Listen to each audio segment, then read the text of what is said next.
Alright, first off in this video, I want to say rest in peace to Gil Clancy. If you don't know who he is, look him up, Google him, do your research on him.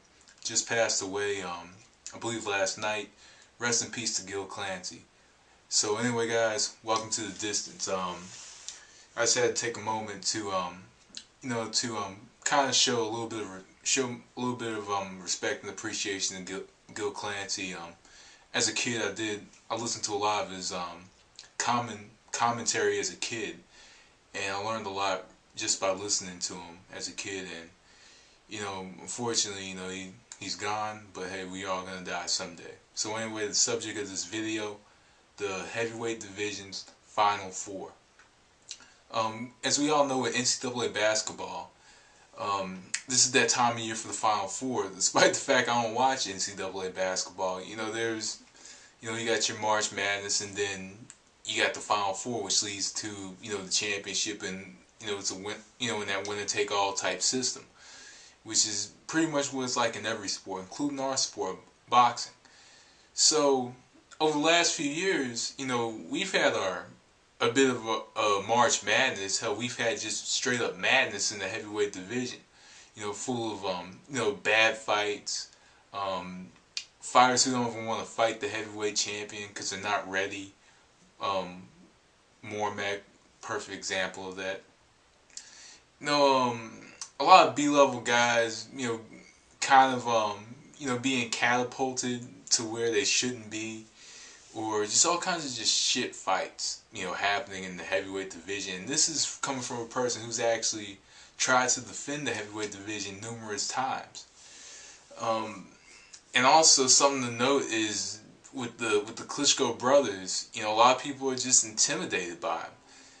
And some people, I personally think that there's some people that deserve shots that more than likely aren't going to get shots against the Klitschkos, but that's because the heavyweight division is just basically it's just a bad division now. It's like we've had our own madness for the last 6-7 years.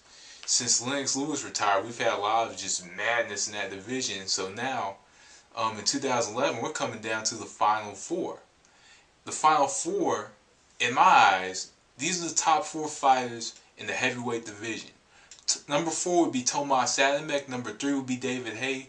2 would be Vili. And number 1, the champion to me, would be Vladimir Klitschko. And something to note out and point with this division is that all of these guys can beat each other.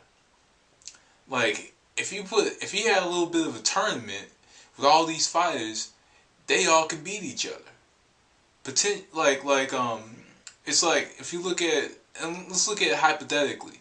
Say David Haye can go and he beats Vladimir.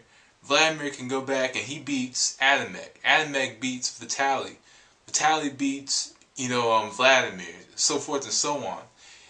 This is like the Final Four of the heavyweight division, and honestly, all these guys except for the brothers are gonna fight each other. An interesting matchup would be Tomas Adamek versus David Haye, because to me, I just think it's more of a boxing match than Vlad Haye. Vlad Haye, everybody wants to see that fight because fans are divided.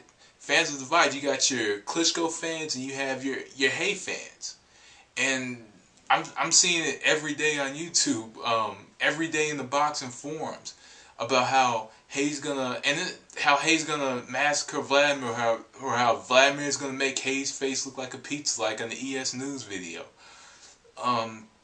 Just overall, in this Final Four stage of the heavyweight division, nobody's safe. This is what's intriguing to me about the heavyweight division right now, is that nobody's safe. Adamek is going to face a Klitschko in September.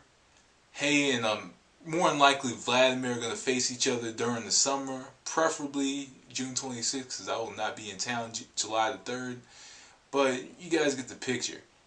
All these guys are fighting, and personally, this is just my opinion. This is coming from a fan of the Klitschkos. One of the Klitschkos is going to lose this year. That's just my opinion. one of the Klitschkos is gonna lose this year,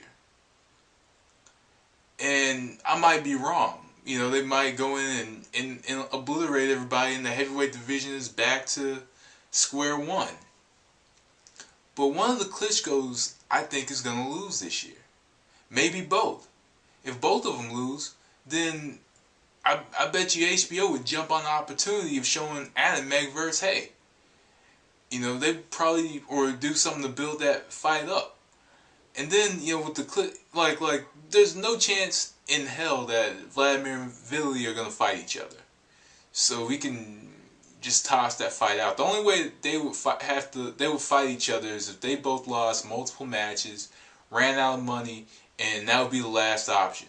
That's the only way that they would fight each other, but they're never gonna fight each other. So let's just toss that one out. And then also what you have is you have guys like Areola and maybe the winner of Helenius versus Sam Peter, you know, and even Dennis Boystove.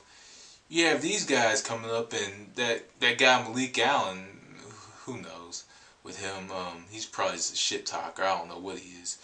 And then you have Antonio Tarver, who brings name recognition to the heavyweight division. And you got Nigel Aguilera, who I thought would be gone by now, but he's fighting Areola in May. But overall, you got the Final Four, and the Final Four, you know, leads to, I guess, maybe at least a lucrative year and a half in that division, more than likely. Like Vladimir versus David Haye, no matter what happens, has the ability, it has that kind of that chance to be, if say David Haye wins, it has the ability to be boxing's next big heavyweight trilogy. It could be, potentially.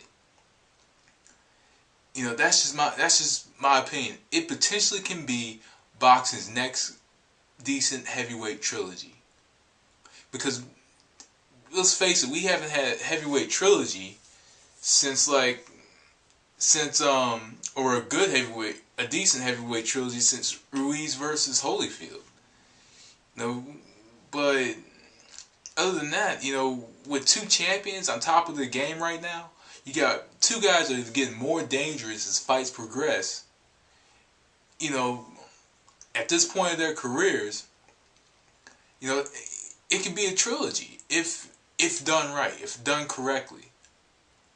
And also, it just depends. If the first fight is just a one-sided beatdown, then by whoever, then that sure as hell won't happen. Had to catch myself there a little bit. But, and then you got Adamek versus, more than likely, Vili. To be honest, I don't know. I know who's more than likely going to win that fight, but I won't reveal that prediction until August, when the fight is close to happening.